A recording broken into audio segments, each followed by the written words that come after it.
ټولګی دې راکړه په خندا اسبیا وای د سپینه خوله دې در خندا خوشحاله سپمنه راشه زما وطن ته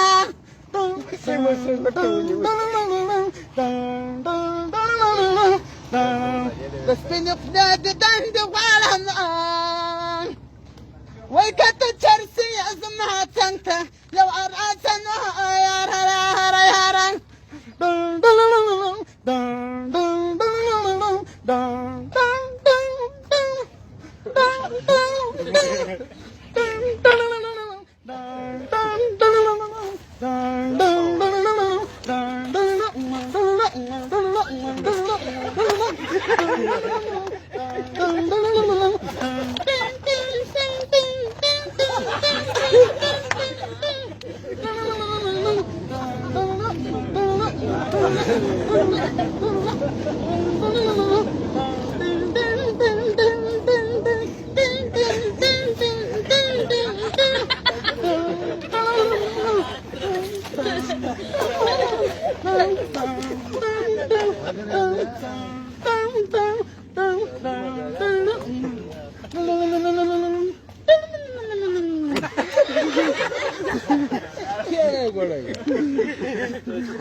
Ya, ya,